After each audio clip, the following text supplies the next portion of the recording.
Hello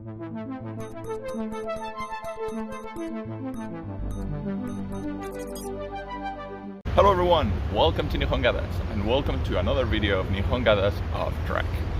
Recently it's been kind of chaotic because I have a lot of different projects, videos that I already started, videos that I filmed, videos that I planned, and all of those videos that I had to be put on hold because there is a new video, today's video.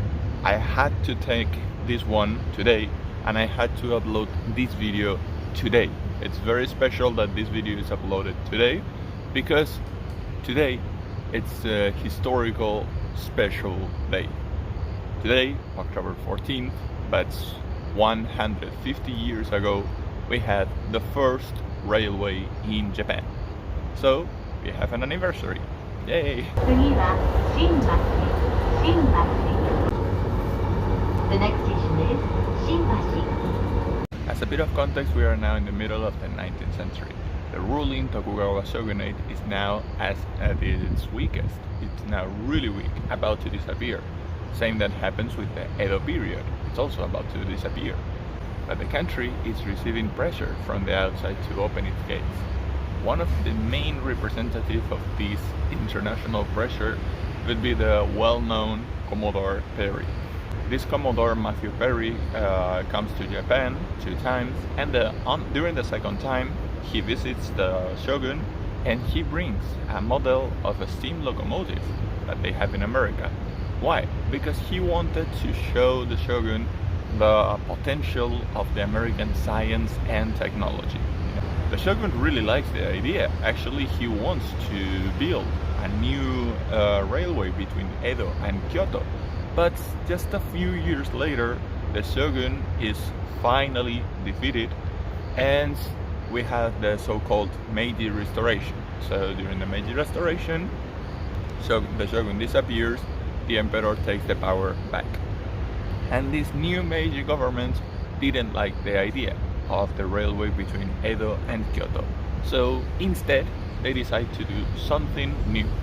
A train connecting 2 stations, Shimbashi, right here, where I am today, and Yokohama, the current Sakuragicho station. However, despite the American efforts, the engineers behind this project will not be American but British. Especially, one of the main names is Edmund Morel. Behind me you can see the old Shimbashi station, where the first train departed, and it was used until 1914. In 1914, the city is growing so much that they decide to move the railways from this station to Karasumori station, the current Shimbashi station. And this building stops being used as a station. Then, in 1923, during the Great Kanto earthquake, the station is destroyed by fire. But in 2003, they managed to restore this building as a memorial museum. The museum is completely free, you can go anytime, but the pictures and videos are not allowed, so I cannot show you the inside.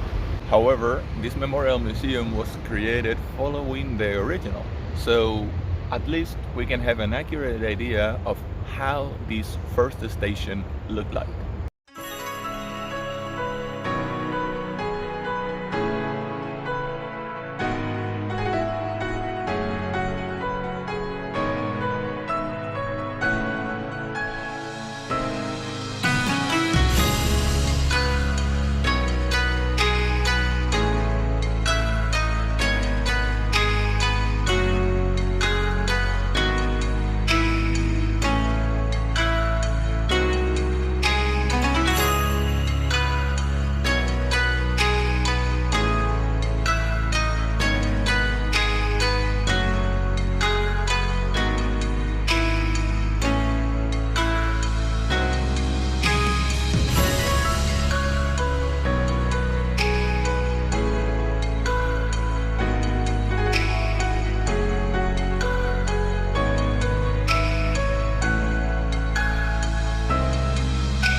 finally, we arrived to the opening ceremony. It was October 14, 1872, or 5th Meiji year. And this train had been already finished. It was a direct train connecting these two stations, Shimbashi and Yokohama. It was almost 24 kilometers, and the train took 53 minutes to go between both of them.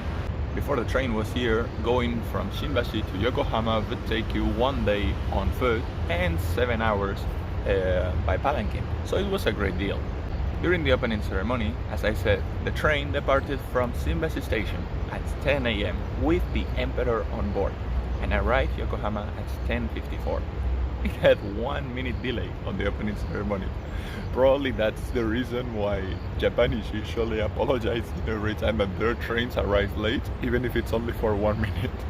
Unfortunately, the main engineer of this project, Edmund Morel, couldn't be present at this ceremony because he died of tuberculosis 1 year before that. So he couldn't see the end of the project. But his grave is at the Yokohama Foreign Cemetery, and I couldn't see that, but as I heard, apparently his gravestone has the shape of a railway ticket. So it's kind of curious. Like this, the first train started running and some people could use it, but it was not exactly cheap. For you to have an idea, they say that during the first year, even a lower class ticket could cost you the same of 10 kilos of rice. So it was not exactly cheap. Then little by little it started getting cheaper and cheaper, but in the beginning it could be a little bit expensive.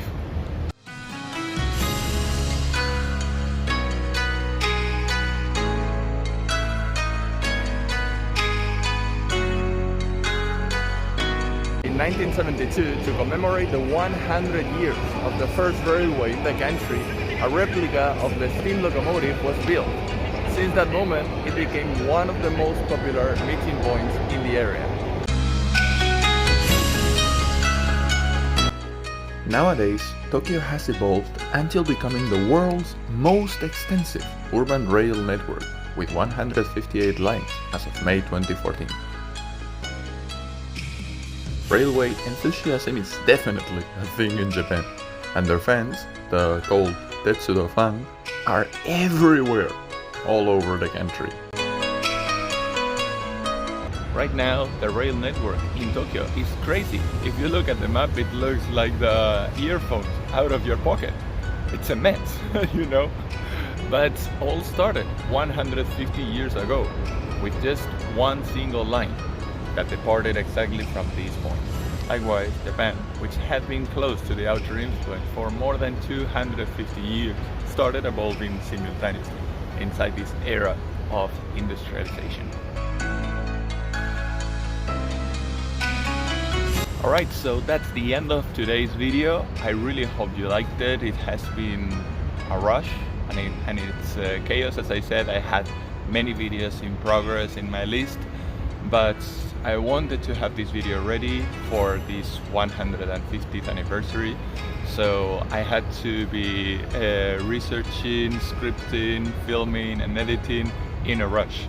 There are more videos to go, some of the videos that I took before this one, but I had to change my plans. But anyway, I hope you liked it, and as usual, if you did, remember your likes, subscribe, comments, share, etc, etc. Anything you do would be really helpful. Everybody, thank you very much for coming until here, and see you next time. Bye!